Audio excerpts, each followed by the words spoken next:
सत्संगत जी, प्यार से कहना धान निरंकार जी। महाराष्ट्र समागम जो पिछले 58 इयर्स का और अब अगले की भी अनाउंसमेंट सभी ने सुनी। ये तीसरा दिन जहां पिछले 2 दिनों में वो रूप चाहे एक संदेश के बदलते रहे कि ये एक स्पीच है, कविता है, गीत है, अभंग है या कोई और माध्यम, और वो किसके द्वारा हो रहा है। वो शरीर तो एक बच्चे का भी हो सकता है, बुजुर्ग का भी, नौजवान का भी। तो संदेश तो इस इंसान को ही दिया है और वही संदेश है जो युगों युगों से, ये कोई भी धर्म ग्रंथ खोल के देखें, किसी भी संत का जीवन देखें, तो जो संदेश है कोई नया संदेश तो नहीं, बस मानव को मानवता की राह पे रहने का संदेश, मानव को इस जीवन में रहते रहते हर पल का एक पूरा फायदा हो, एक सदुपयोग हो, ये मानवीय गुणों से जीवन भरा रहे। यही संदेश संत हर एक तक पहुंचाते हैं कि हमने जीते जी अपना जीवन तो सफल किया, इस परमात्मा से जुड़ गए, इस निराकार को जान लिया, चाहे नाम वो विठल हो, पांडुरंग हो, एक कोई भी आस्था अनुसार अपना एक जो भी नाम से संबोधित करें, तो भाव वही कि यही एक सच्चाई है जो हमेशा से थी, है और रहेगी। और यही अपना रूप नहीं बदलती, ये स्थिर है, ये समय के साथ चेंज नहीं होगी, ये मौसम के साथ चेंज नहीं होगी, ये एक अपना फॉर्म नहीं बदलती, ये फॉर्मलेस, ये हर जगह रहने वाली सच्चाई। तो बात यही कि अब इस परमात्मा ने जी जहाँ ना जाने कितनी धरतियाँ बनाई, ना जाने कितने एक प्लैनेट्स बनाए, ना जाने कुछ ऐसी चीज़ें बनाई जिसका अभी तक हमको पता तक नहीं है। और ऐसे में अगर हम देखें कि हमारे को भी ये जीवन मिला इस धरती पे, तो वो एक वरदान रूप जो जीवन है, उसको वाकई ही हम एक पूर्णता से, एक सफलता से जी रहे हैं, या ये जीवन के पलों को बस खराब ही कर रहे हैं। ये जीवन तो इस तरह कहा गया है कि मनुष्य जीवन एक सबसे उत्तम श्रेणी का जीवन, कि एक पेड़ पहाड़, एक इंसान अगर है तो वो जानवरों की तुलना में भी एक हर एक से प्रकृति से ऊंचा। और ये एक ऊंचा क्यों, बाकी भी योनियों में देखें तो भूख लगती है तो खाना खाते हैं, पशु पक्षी भी एक सोते भी हैं, एक परिवार का पालन पोषण भी करते हैं। कुछ स्पीशीज को देखा जाए तो कैसे वो भी बहुत कम्युनिटी बेस्ड होती हैं, कि अपनी वो एक झुंड में ही ट्रैवल करते हैं। और वहीं अगर हम देखें कि बाकी हमारा ये जो अक्सर कहा गया है निद्रा भोजन भोग भय, तो ये तो हर एक में कॉमन कांस्टेंट फैक्टर है ही। तो क्या है जो मनुष्य योनि को इतना श्रेष्ठ बनाता है, वो क्या है जो हम अलग कर रहे हैं। हम अभी भी तो एक अपना घर बनाते हैं, पूरे दिन की एक्टिविटी करते हैं, वो सब करते हैं जो कोई जानवर भी करता होगा। तो ये एक जो स्पिरिचुअल इंक्लिनेशन की बात है, ये जो ब्रह्म ज्ञान की बात है, ये सच्चाई को जानना, इस परमात्मा को जानने की बात, ये ही है जो मनुष्य योनि को श्रेष्ठ बनाता है। और इंसान इसमें भी अपनी कीमत पहचानता नहीं है। ये इतना अनमोल जीवन मिला, इसको भी गवा देता है। कि कैसे एक कहा भी गया है, मन तू ज्योत स्वरूप है, अपना मूल पहचान, कि जहाँ इतनी डिवाइन ये परमात्मा और इसी डिविनिटी की उपज से हम भी, और कैसा ये पोटेंशियल हमारा भी पूरे इस डिवाइन को प्राप्त करा जा सकता है, ये स्वयं इसी का अंश है, तो ये पूरे तरह से ब्रह्म भी बना जाता है। और फिर भी ये इंसान क्या चुनाव कर रहा है। ये इंसान अपने जीवन में एक अपना कीमत खुद ही पूरी तरह से नहीं लगा पा रहा, कि जैसे एक अक्सर सबसे कॉमन एग्जाम्पल जो दिया जाता है,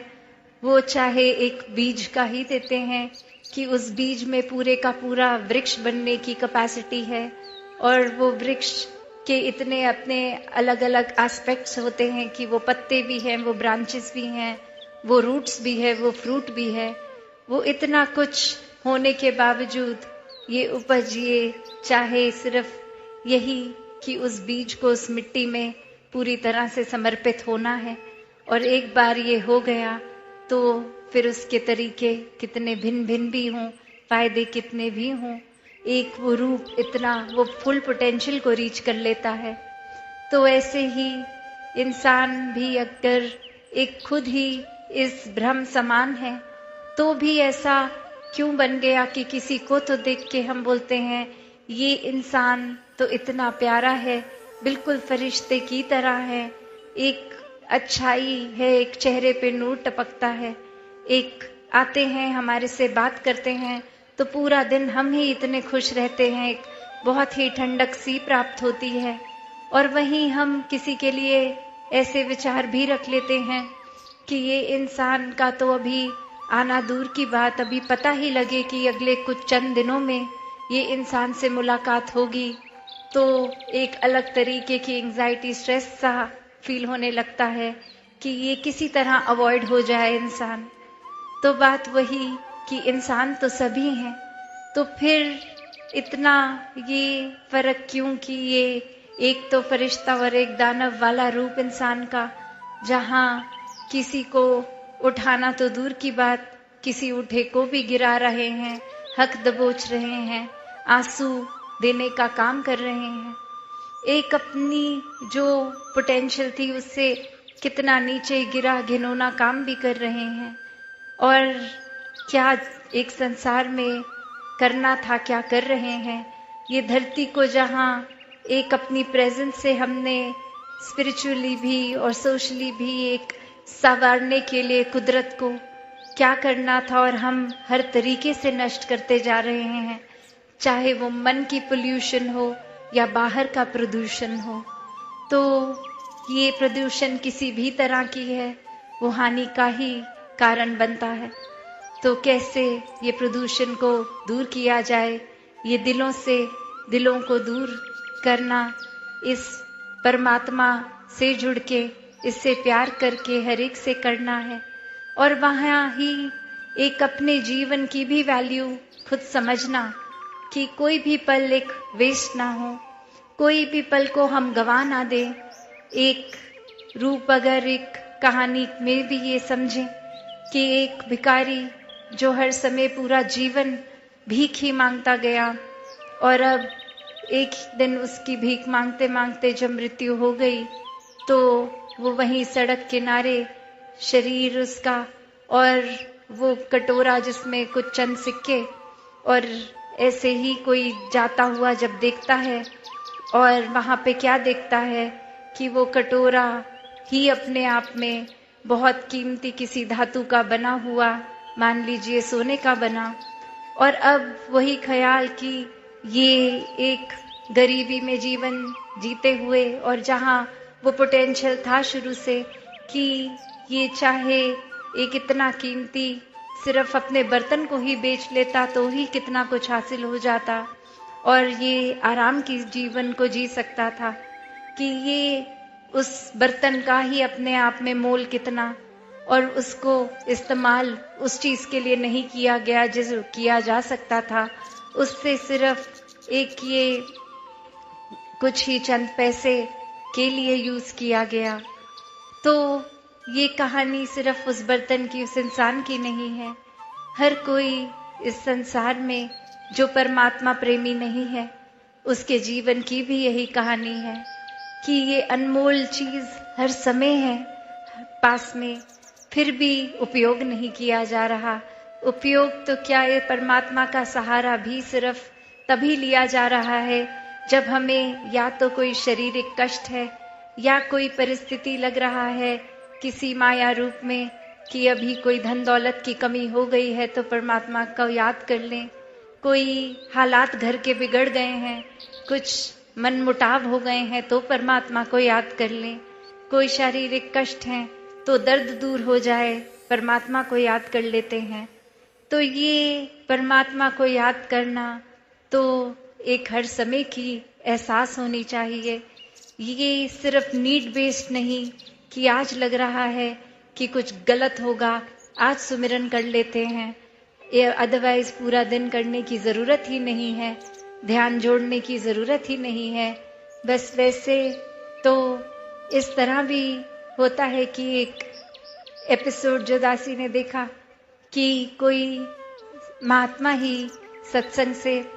कहीं किसी के घर बैठे और अचानक से मुंह से एक रिफ्लेक्स में ऐसे ही निकल गया, तू ही निरंकार। और साथ वाले पूछने लगे क्या हो गया, सब ठीक है? और वो महापुरुष आगे से कह रहे हैं कि मैं तो बस सिमरन ही कर रहा था। और वो कह रहे हैं आप तो ऐसे बोले जैसे हमें घबराहट हो गई कि कुछ गलत हुआ है। तो कैसे अक्सर हम ये सुमिरन को भी उसी तरह यूज कर लेते हैं कि अचानक से कोई दुर्घटना देख ली, कोई दुर्घटना, और वहां पे ही ये निकला कि एक ये चीज इस तरह से दृश्य देख लिया, कुछ सुन लिया, तो ये एक अल्फाज की तरह ही कि अगर कुछ कहना ही है तो चलो ये सिमरन की पहली लाइन बोल देते हैं। तो मन के भाव, ये जुड़ाव हर समय का जहां हो, एक ये परिस्थिति अनुसार नहीं, तो वैसा ही मन भक्तों का होता है, वैसी ही एक पूरी निष्ठा विश्वास भक्त रखते हैं। वो मोहताज नहीं होते कि आज एक जीवन कंफर्टेबल है तो क्या ही परमात्मा को याद करना, पर अगर कुछ लगेगा कि जीवन अब थोड़ा सा एक कठिन हो रहा है, तब जीवन में परमात्मा को शामिल कर लेंगे। तो भक्ति तो कभी भी कन्वीनियंस से नहीं होती। अगर ऐसा हम कर रहे हैं तो खुद ही अपने अंदर सोच लें कि क्या एक वाकई ही वो भक्ति है, एक प्योरेस्ट फॉर्म है हमारे आत्मा और परमात्मा का जो एक होता है, या फिर उसी को हमने कोई गेम बना ली है, कोई छल कपट है, कोई एक चतुराई, एक चालाकी रूप बना दिया है। एक खुद को कन्विंस कर रहे हैं कि चलो अगर दिन में हम वैसे बहुत नाइव हैं, हम या तो कुछ एक चतुर चालाकियां से अपना बिजनेस इत्यादि लोगों को मैनेज कर रहे हैं, तो परमात्मा को भी ऐसा ही कर लेंगे, एक कुछ 2-4 अच्छे काम कर लेंगे और फिर ये परमात्मा का नाम भी ले लेंगे। हमें भी सेटिस्फैक्शन हो जाएगी कि चलो ये नाम ले लिया, और ये बुरे कामों पे एक, जैसे हम अक्सर किसी दिन बहुत ज्यादा मीठा या कुछ ऐसा खा लेते हैं तो उस दिन होता है कि चलो आज गर्म पानी पी के सो जाएंगे, कुछ मोटापा घट जाएगा। तो ऐसे ही लगता है कि चलो इतना कुछ आज के दिन में गलत कर लिया है, तो फिर एक वो परमात्मा का नाम लेने से ही कुछ तो हमने अच्छी चीज कर ली, probably good deed of the day समझ के ही परमात्मा का नाम ले लें, तो वो भी फिर नाम ही लेने तक सीमित रह जाता है। वो भाव तो एक बने ही नहीं। वो तो एक जैसे फायर फाइटर होते हैं कि आग लग गई तो आग बुझाने का काम है, वैसे ही पता है कि कुछ गलत कर दिया है, अब एक कुछ अच्छा कर लेते हैं, नाम ही ले लेते हैं। और ये सुनने वाले को क्या पता कि वाकई ही मैं प्रभु प्रेमी हूं भी, या फिर सिर्फ एक कोई और वजह से अपने वेस्टेड इंटरेस्ट, किसी लालच से एक नाम ले रहा हूं। वो मेरी भी सेटिस्फैक्शन हो गई और देखने वालों को भी लगा कि ये इंसान बहुत अच्छा है, प्रभु प्रेमी है। तो कैसे अपने जीवन में ये परमात्मा को हमने अगर पूरी तरह से नहीं समझा, ये निराकार अपने आप में ये एंटिटी जो एक इतनी पावन, हर जगह कायम दायम रहने वाली, इससे अगर जुड़ भी गए तो भी एक अपने मन को हम करप्ट करने के साधन ढूंढ लेते हैं, चाहे वो छोटी छोटी चीजों पे अभिमान कर लेना, या फिर वो कोई अपनी बोली भाषा में भी वो दिखना कि कुछ खुद ही कारण बना के सोच लिया कि मेरे तो कपड़े इतने और मेरे आसपास वालों से मेरा ड्रेसिंग सेंस बेटर है, या फिर एक मैं खाना बहुत ही अच्छा खाती भी हूँ, परोसती भी हूँ, या कोई भी एक छोटे से छोटे रूप में भी ये अहंकार आ जाता है। धन निरंकार जी।